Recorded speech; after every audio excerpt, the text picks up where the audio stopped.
And people even started slut shaming Aarushi Talwar. पूछताछ से ये पता चला दैट हेमराज सुबह से ही गायब है और उसका फ़ोन भी स्विच ऑफ आ रहा है, और उनकी इन्वेस्टिगेशन से ऐसे खुलासे हुए जिसने सबको हिला के रख दिया। मीडिया रिपोर्टर्स बॉडी के पिक्स ले रहे थे, घर में इधर उधर हाथ लगा रहे थे। पुलिस ने ये तक कह दिया that Aarushi Talwar is as characterless as her father. वो बॉटल को देख ही रहे थे कि नुपुर ज़ोर ज़ोर से चिल्लाने लगी। आवाज़ आरुषि के कमरे से आई थी। हेलो एवरीवन, मेरा नाम है John and welcome back to another new documentary of व्यक्त। Finally this documentary is complete. हालांकि ये बस इसका फर्स्ट पार्ट है, but yeah still it's complete. इस वीडियो को बनाना काफ़ी डिफ़िकल्ट था, बहुत ज़्यादा टाइम लग गया, बहुत ज़्यादा रिसर्च करना पड़ा, बट या finally it's done and I really hope it's worth your time. चलो ज़्यादा टाइम वेस्ट नहीं करते हैं और चलते हैं आज के केस की तरफ।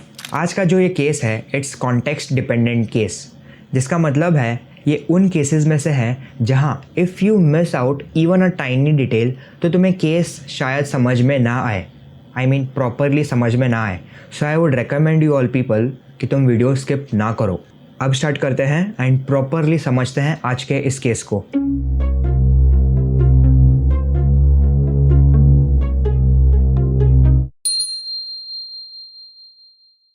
तलवार फैमिली नोएडा के जलवायु विहार सेक्टर 25 में रहा करते थे।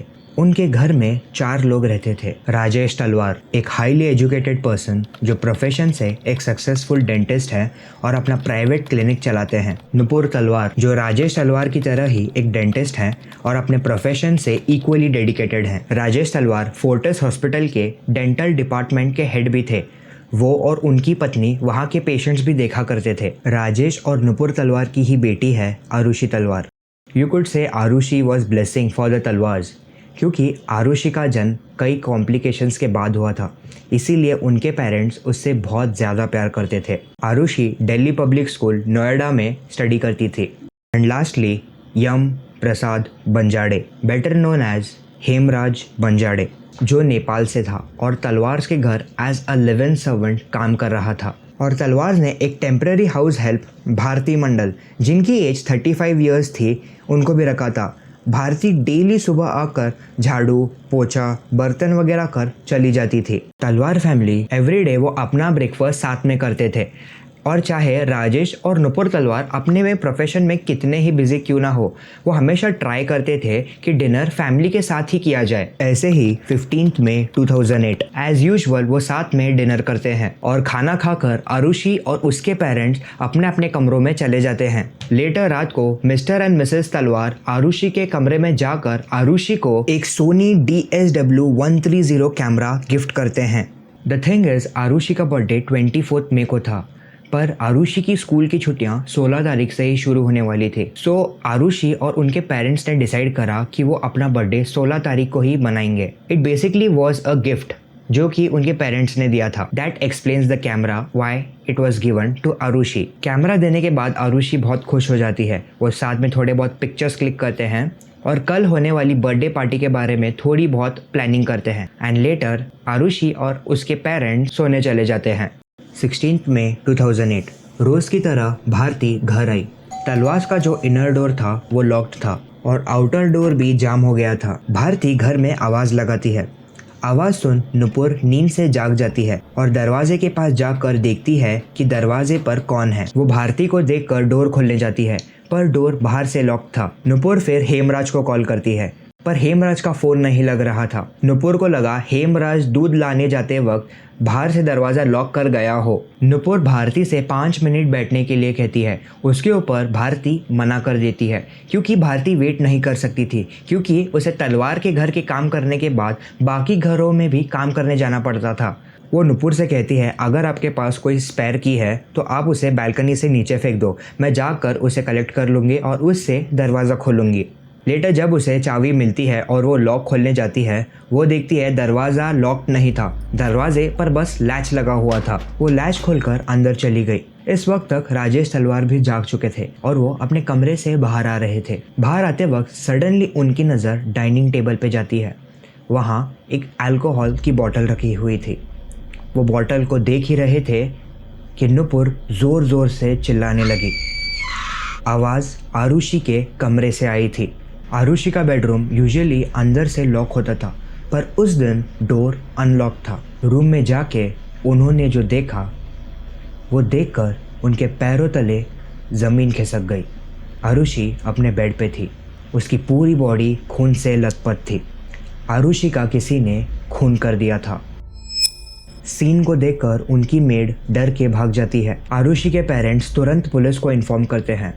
पुलिस सुबह के लगभग 7:30 बजे सीन पे पहुंचती है, बट पुलिस के आने से पहले तलवार्स का घर मीडिया रिपोर्टर्स, उनके नेबर्स, उनके फैमिली रिलेटिव से ऑलरेडी भरा हुआ था। मीडिया रिपोर्टर्स बॉडी के पिक्स ले रहे थे, घर में इधर उधर हाथ लगा रहे थे। इससे क्राइम सीन बुरी तरह कंटेमिनेट हो चुका था। व्हाट दिस मेंट वाज, अब इस केस को सॉल्व करने के चांसेस इंक्रीजिंगली रिड्यूस हो गए थे। And according to online articles, Noida police के क्राइम मैनेजमेंट से it made it more difficult to solve the case. इसका रीजन है very poor management of crime scene. जो ऑफिसर्स उस टाइम पे सीन पे मौजूद थे, उन्होंने स्ट्रिक्टली कोई प्रोटोकॉल फॉलो किया ही नहीं और ना ही फॉरेंसिक्स डिपार्टमेंट से क्राइम सीन की जांच कराई।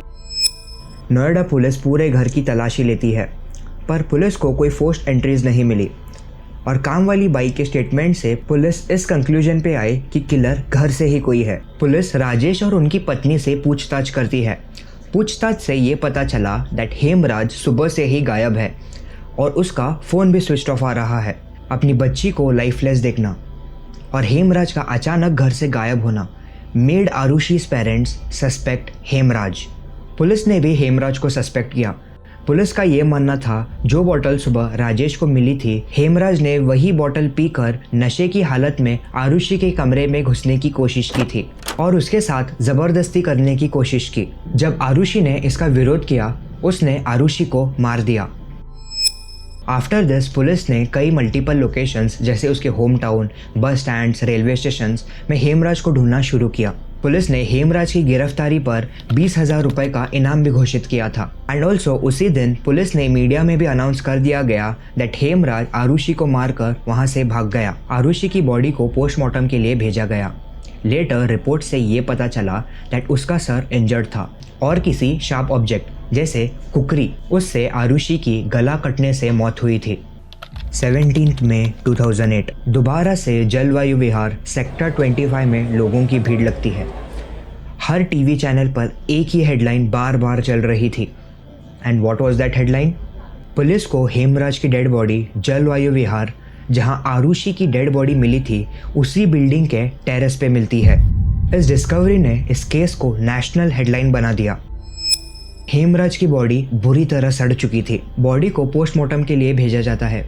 जब रिपोर्ट आती है, वो देखकर पुलिस और भी ज्यादा कंफ्यूज हो जाती है, क्योंकि आरुषि की तरह हेमराज का भी गला उसी तरह कटा हुआ था और उसका सर भी इंजर्ड था। एंड ऑल्सो हेमराज की time of death was same as Aarushi. Body discover होने के बाद नोएडा पुलिस को मीडिया, कॉमन पब्लिक, सभी लोग उनके काम को लेकर the way they conducted their investigation criticise कर रहे थे। And also failure to discover Hemraj body on time.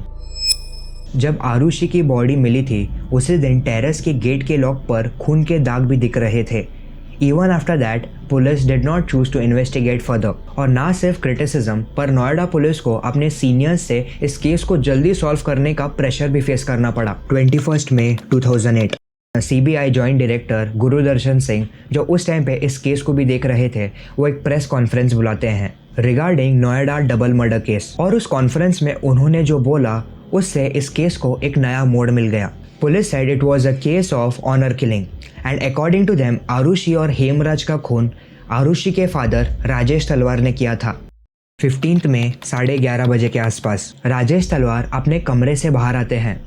वो आरुषि के कमरे को खुला हुआ देखते हैं और चेक करने के लिए वो रूम में देखते हैं। There he discovered Aarushi in an objectionable but not compromising position with Hemraj. वो गुस्से में एक गोल्फ स्टिक उठाते हैं और आरुषि के रूम में जाकर आरुषि और हेमराज को उस गोल्फ स्टिक से सर पर मारते हैं। फिर हेमराज को टेरेस पे ले जाकर मार देते हैं और बॉडी को वही छोड़ टेरेस लॉक कर अपने फ्लैट में आ शराब पीते हैं। एंड लेटर आरुषि के कमरे में जाकर उसे भी मार देते हैं।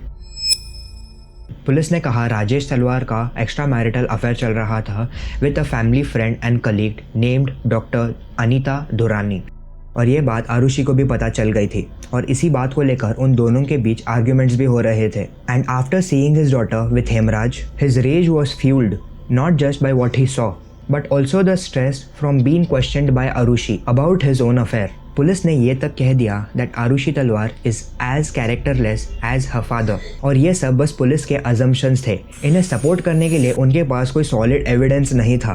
And according to some sources police खुद ही इस केस की सेंसिटिव इन्फॉर्मेशन लीक करती थी। इससे होता क्या है, people started criticising Rajesh and Nupur Talwar. उनके कैरेक्टर पे कमेंट किया गए, उन्हें ट्रोल किया गया and people even started slut shaming Aarushi Talwar, और ये सब कुछ बस अजम्पशन के बेसिस पे विदाउट प्रूफ। इस सब से पुलिस को हेवीली क्रिटिसाइज किया गया।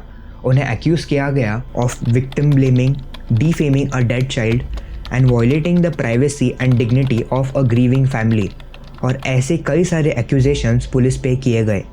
मीडिया और लोगों के बढ़ते प्रेशर और क्रिटिसिज्म और इस केस में कोई प्रोग्रेस ना होना made this case to be handled by CBI। And on 1 June 2008 Aarushi और हेमराज का केस CBI को हैंड ओवर कर दिया जाता है, और उनकी इन्वेस्टिगेशन से ऐसे खुलासे हुए जिसने सबको हिला के रख दिया। So this was the part 1 of today's case. Part 2 शायद मैं नेक्स्ट या उसके नेक्स्ट वीक अपलोड कर दूंगा, बट डू कमेंट में कि तुम इस डॉक्यूमेंट्री के बारे में क्या सोचते हो। I would love to have your review on it. With that, stay safe, stay alert. I will see you at the next one. Till then के लिए बाय बाय।